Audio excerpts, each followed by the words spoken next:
Hello guys, this is Terry from Genki Gaming TV coming at you with another Yokai Watch ShadowSide review. Today's review is about the newest episode, which is episode 12, which is Captured Touma, or Sukalawade no Touma, which, or Torlawade no Touma. Either way, it's Captured Touma. This episode has a lot of really interesting things going on in it. But before we dive in, I wanted to thank Lucas Dimond for the amazing music in the background. A link to his channel will be down below. But let's dive in. This episode starts off with us seeing a fortune teller. And this fortune teller is I believe it's Miss Ray? Let me make sure it's Ray something. Sendo Ray, yeah. I made a spark note here for once. And basically, Miss Ray is a fortune teller and is very talented, and everyone in the Yokai Detective Agency, with the exception of Akinori, liked her at first. And when I say liked her at first, liked her during the first beginning spiel of them watching her on the internet and watching her do her work. And everyone wanted to go see if she was truly what she is. And she did a fortune-telling thing for a unnamed girl character that was on the stage, and it was about a dog. I don't remember if she went into full details about the dog thing, but we're gonna dive to the Touma part. We had a couple really cute scenes in between when Ray, or Sendo Ray, talked to Touma and that event actually occurring. We had the event of Natsumi, Keisuke, and Akinori all being kind of starstruck, all saying Kimi while pointing at themselves. I believe they were pointed directly at their noses in the scene, which is very Japanese. That's just something they do when referring to themselves, like Kimi, like whenever someone says you. But when she actually chose Touma, they were all kind of taken back because Touma was the one who seemed like the least interested when they got there. And basically she went on to tell Touma's fortune, or misfortune to a certain degree. She even had like a clear view of Borromeo by saying it may be the source of all of the misfortune, and that her divination skills might be able to guide him back to the right path. But needless to say, all of these bad feelings and misfortune, the sabichi, the sadness, the loneliness, all together, kind of created a situation where Touma is kind of wrapped completely with, I want to say, dissatisfaction, misfortune, kind of like despair to a certain thing. And Borromeo, to a certain degree, along with the other Gemma yokai, were kind of keeping that under wraps or under a bind to a certain degree. They were his family to a certain degree. So we get a scene that could have gone ecchi or really bad really quickly, but level 5, gotta love them. I didn't have to censor anything because of how cool level 5 is. They ended up censoring themselves, which is wonderful. Basically, Ray, or Sendo Ray, said she needs to clean up or get cleaned up. She implied that she was dirty after working all day. So we do quote-unquote get a shower scene of sorts, but it wasn't really a true shower scene. She was more or less trying to bait Touma into a situation where his guard was completely down. She asked for him to give her body soap, or I guess it's body soap or body lotion, and a towel. And she came out, they played Jenga, they played video games, they even thumb wrestled. And when she saw that he wasn't going to fall victim to her womanly charm, is what I will say. But there's other things we could say about that, but we're ignoring that.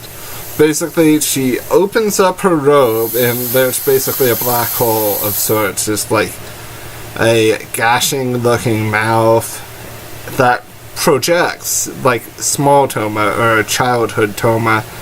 And this Touma looks very sad.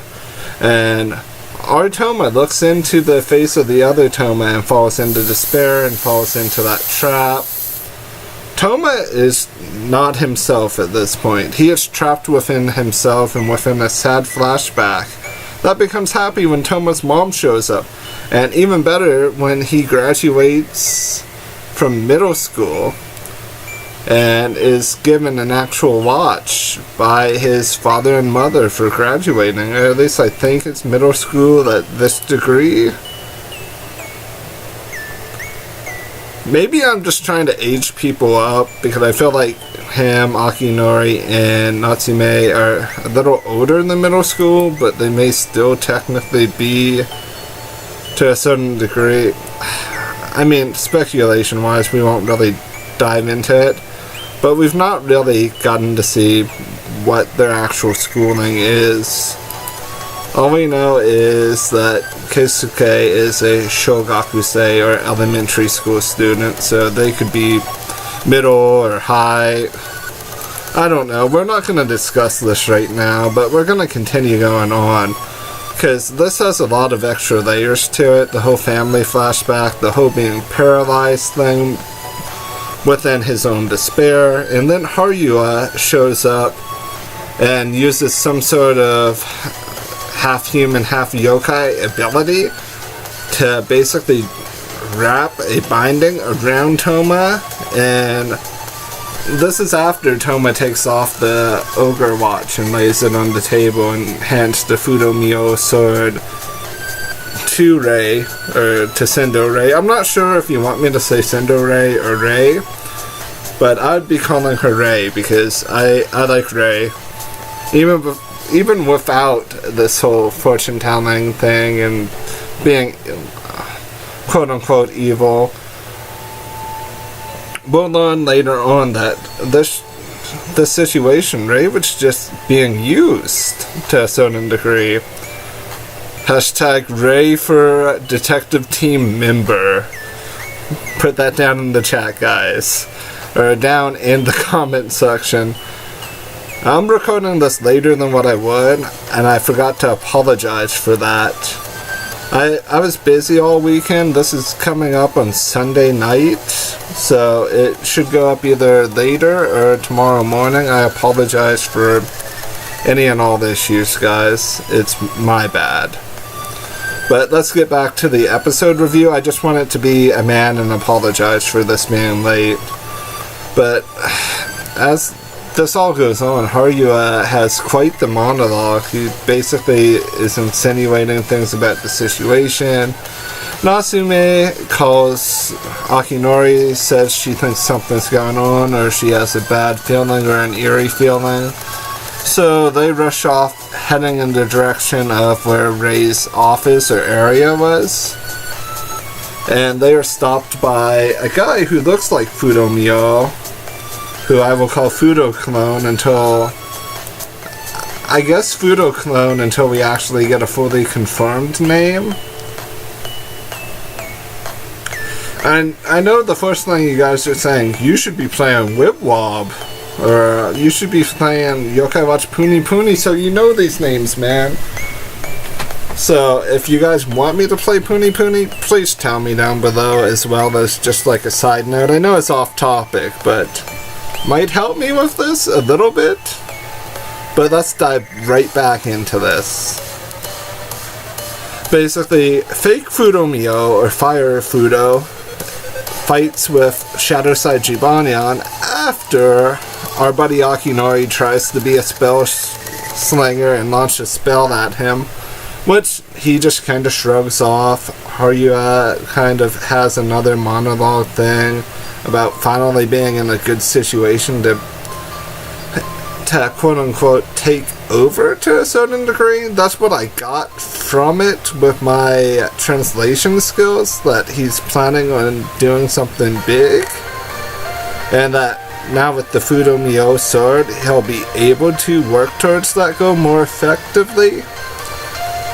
But let's dive back into things further. Touma is basically lifeless, and Fudomyo protected Touma by shocking Haruya, but then eventually caves into Haruya by saying, to some extent, what exactly is going on? Why is he like this? Well, the conversation implies, why is Touma like this? And then it is implied that Haruya is superior to a certain degree just by the way he was speaking with Fudomyo, and that he wants Fudomyo's power.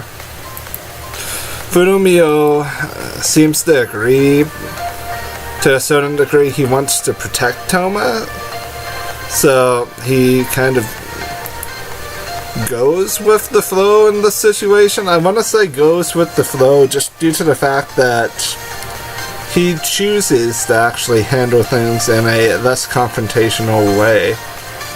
So that's how he seems to handle the situation. And we get a really sad scene. Sendo-Rei, who felt like she was doing the right thing, or Shadow Sendo-Rei, gets kind of obliterated by our boy Haruya. So with that in mind, Haruya actually in fact just wipes her mind and just deals with it that way, and just kind of shrugs everything off to the side. And one of our last scenes is of Touma being dropped by Fukudo into the water. But Touma is saved by a yokai that we technically don't know about. I know this guy's name from someone tweeting at me about this guy or sending me a message. It's Jiao Kaira, who is a Emma tribe yokai, and he has a water attribute yokai on top of things, and is pretty strong. He's that guy with the dark blue hair and that weird looking, I want to say it's like a boa thing that kind of wraps around his shoulders and down his back. I'm not exactly sure what that's called, but he saves Touma, and him and Touma have a little moment. No words are said, because words don't need to be said in this situation. When two strong men look each other in the eyes, a certain thing occurs. It could be compromise, it could be war, or it could be an alliance. And in this situation, it will be an alliance.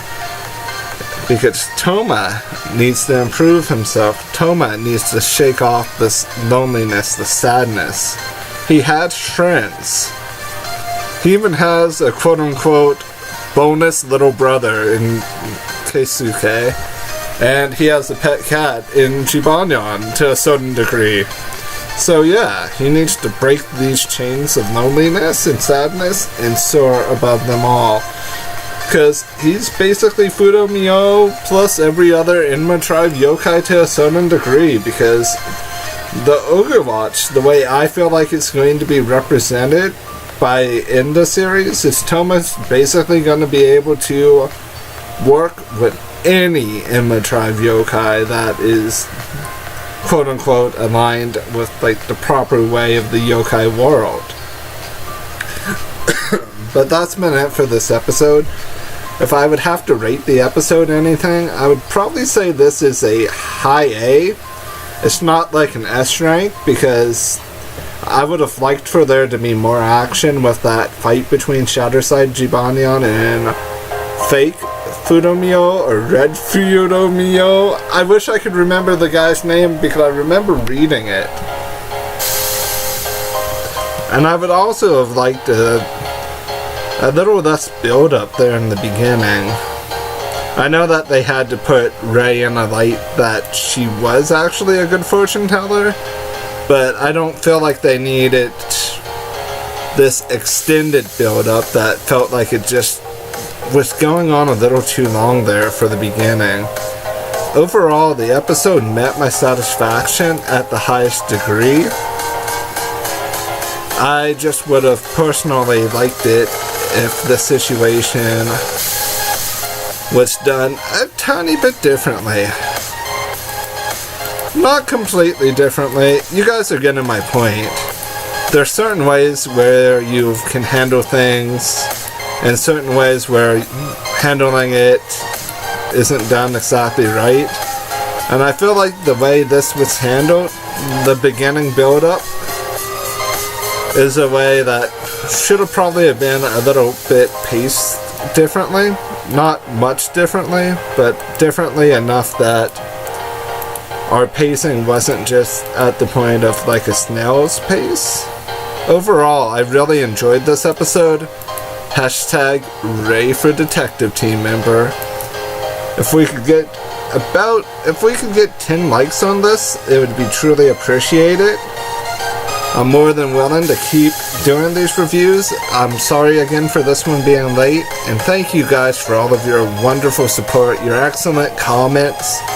Thank you so much for being a part of the Ginkian Nation. Have yourselves a wonderful morning, afternoon, and or evening. I'm out of here for now. Bye.